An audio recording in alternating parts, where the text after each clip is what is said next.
Shubor nakaslem jong unong san Hima.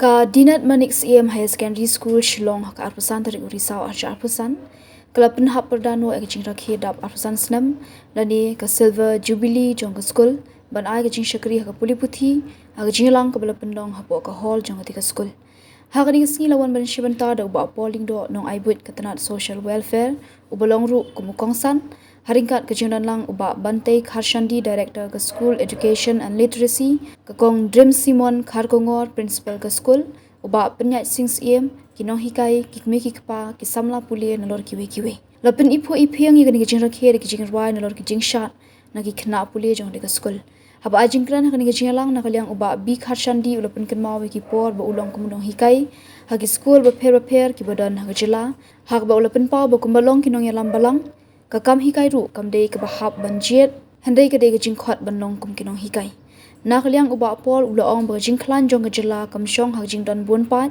handai ka Shong ha Jinglong Jingman ka Biang Lyngba ka Pule-Puthi.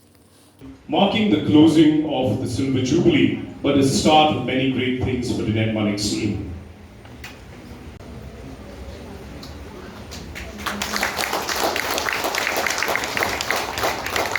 This is indeed an opportune moment for all of us to have important stakeholders also have a plan forward, the vision for the next 5 years. It reminds me of the saying that if you fail to plan, then you plan to fail. It's very important for each of us to keep that thought in mind because it is relevant to our professional, our personal lives, and also collectively as a state and as a people. Life can throw any challenges at any point of time.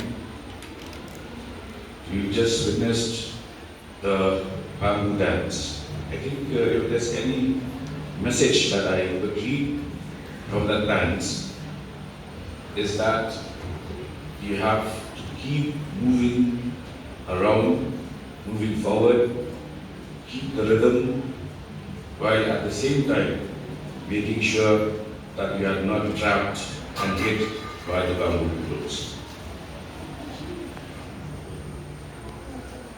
If we talk about education, perhaps the best definition that I have come across comes from the Irish poet, the W.B. Yeats, who said, "Education is not the filling of a pail, it is the lighting of a spark." Education is not the filling of a pail, but the lighting of a spark. Today, as we come to the valedictory program where we celebrate the Silver Jubilee of Dinat, there are two things that I'd like to share with you.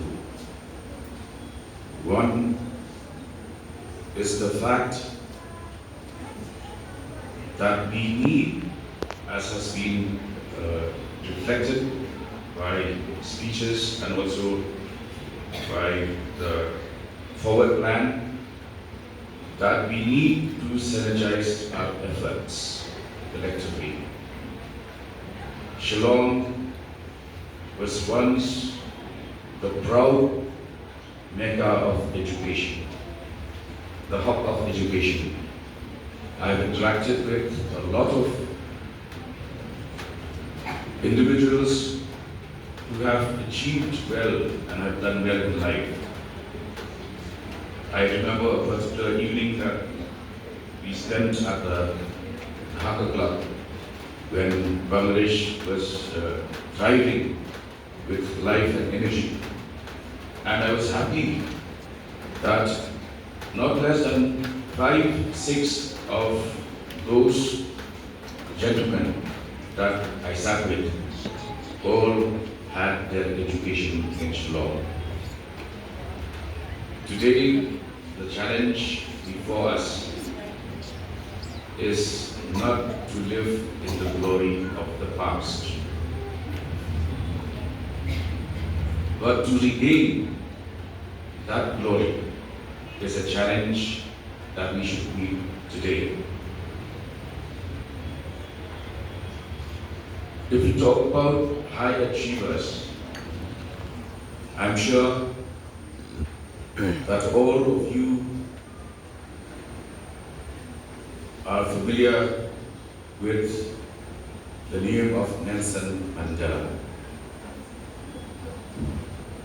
There is a small vignette from his life which he had narrated in his autobiography, Long Walk to Freedom, where he recounted that he was alone in solitary confinement at Rhode Island. And he said that before his meal, he would take a walk. And he was always accompanied by a guard who would intentionally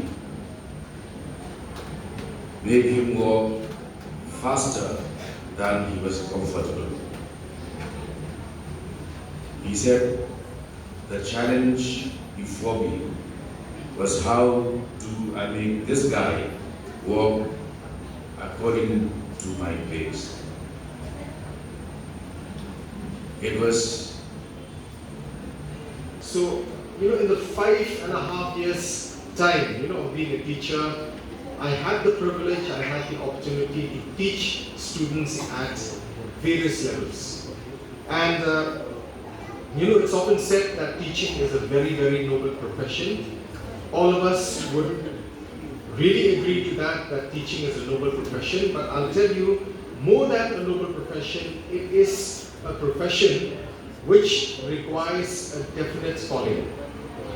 People, they used to say that, for people to be pastors, for people to be evangelists, you have to have the calling from God, the Almighty. Now, I personally believe that even a teacher also, for somebody to be a teacher, it requires the same kind of calling which has to come from within. I never belonged to a family of teachers, but I had the privilege of associating myself with teachers, who've been teachers for the last many years. And let me tell you, these people, they're teachers, and at that point of time when they were teachers, they had the privilege, they had the opportunity of, climbing on or moving on to other professions also. There were various opportunities for them, but they chose to become teachers. Now, in today's world, let me be very frank and honest with you, it becomes very, very difficult for people to actually stick to just one profession. Why? Because there are so many other opportunities in life.